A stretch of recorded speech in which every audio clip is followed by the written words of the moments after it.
News शिखरांश को like, comments, share और subscribe जरूर करें। नमस्कार मित्रों, आप देख रहे हैं न्यूज शिखरांश।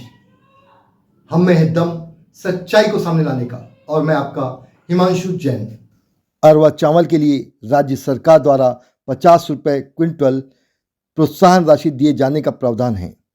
राइस मिलों की समस्याओं को दृष्टिगत रखते हुए कैबिनेट ने कस्टम मिलिंग नीति पास की है, जिसमें मिलिंग के चार्जेस राइस मिलर्स को इस प्रकार प्राप्त होंगे। पहला, 100% नागरिक आपूर्ति को चावल जमा करने पर मिलिंग चार्जेस 50 रुपये प्रति क्विंटल दिया जाएगा। दूसरा, 20% भारतीय खाद्य निगम FCI व 80% नागरिक आपूर्ति निगम नान को देने पर 100 रुपये प्रति क्विंटल प्रोत्साहन राशि दी जाएगी। तीसरा, 60% भारतीय खाद्य निगम FCI व 40% नागरिक आपूर्ति निगम नान को देने पर 200 रुपये प्रति क्विंटल दिया जाएगा।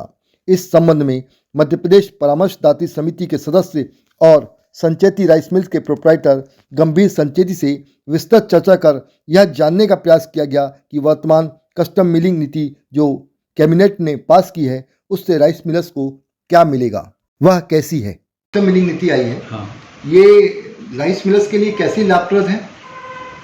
लाभप्रद ऐसी है कि पहले शासन द्वारा जो है केवल नागरिक आपूर्ति निगम में चावल लिया जा रहा था जी। नागरिक आपूर्ति निगम में चावल प्रदाय मिलर्स को 50 रुपये मिलिंग चार्ज मिलता था, लेकिन बाद में जब राज्य सरकार की जो आवश्यकता है वो जब चावल की पूरी हो गई तो उन्होंने कहा कि पहला हम जो है हमारी जो मांग है जितनी मतलब है प्रदेश से हमको चावल लगता है वो लगभग हमारा पूरा हो गया है। अब आपको जो है चावल सेंट्रल पूल में देना है। सेंट्रल पूल मतलब भारतीय खाद्य निगम में चावल का परिधान।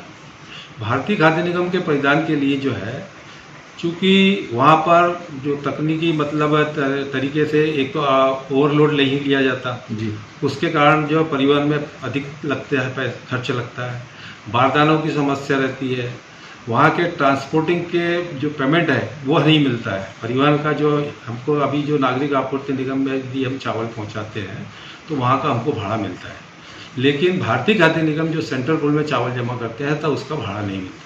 इस प्रकार से मिलर्स को यदि 50 रुपये में मिलिंग करता है तो नुकसान होता है। तो 2 साल से लगातार हमारी मांग रही है कि यदि भारतीय खाद्य निगम में चावल जमा करना है तो उसके लिए जो हमें नुकसान होता है उसकी पूर्ति राज्य सरकार करे। उसी संदर्भ में उन्होंने एक नियम बनाया जो 5 के रेशो में था कि 4:1 यदि आप भारतीय खाद्य निगम में 1 लाट और 4 लाट नागरिक आपूर्ति निगम में देते हैं तो मिलिंग चार्ज जो है 100 रुपये दिया जाएगा, और 60% यानी 3 लाट जो है भारतीय खाद्य निगम में और 4 लाट जो है नागरिक आपूर्ति निगम में जमा करते हैं तो उसका जो है मिलिंग चार्ज 200 रुपये दिया जाएगा। इस प्रकार की जो है पिछले 2 सालों से नीति लगातार आ रही थी, किंतु इस साल जो है चावल की आवश्यकता को देखते हुए इन्होंने कोई नीति घोषित नहीं की और घोषित न करते हुए केवल उन्होंने काम करने के लिए निर्देश दिया मिलर्स को। मिलर्स इसी उम्मीद में थे कि उनको पिछले वर्षों के अनुसार भुगतान मिल जाएगा। नागरिक आपूर्ति निगम जो है 3 महीने से लगातार मार्च के बाद से लगातार प्रयास कर रही थी कि उसका भुगतान मिलर्स को घोषित कर दें, परंतु कई कारणों से जो है घोषित नहीं हो पाया। अभी अंत में जाकर जो है जुलाई के लास्ट में अभी मतलब है कि राज्य सरकार की जो कैबिनेट होती है, कैबिनेट में इस जो पूर्व के जो रेट थे उसकी मंजूरी मिल गई है। अभी राइस मिलर्स को बहुत सारे लोगों को ये भ्रांतियाँ हैं कि जो है वो FCI में ही माल जा रहा है, नागरिक आपूर्ति माल नहीं ले रही है। बहुत सारे राइस मिलर्स इस टाइप की मतलब शिकायत कर रहे हैं। हाँ, निश्चित रूप से जो है अभी जो है नीति के अंतर्गत जो चावल लिया जा रहा था, मिलर्स का ये सोचना था कि चलते हमने जो पूर्व में जो चावल जमा कर दिया है उसको ना लेते हुए अभी जो नीति आज की लागू की गई है उसके अनुसार जो है आज से चावल लिया जाए, परंतु केंद्र राज्य सरकार ने जो है पूर्व में भी जो चावल जो जमा किया गया है उसको भी एक अनुबंध मानकर उनका ये कहना है कि आपने जो पूर्व में भी जो चावल जमा किया है उसको जब तक नीति के अंतर्गत 4(1) या 3(2) नहीं आएगा तब तक हम जो है नागरिक आपूर्ति निगम में चावल नहीं लेंगे।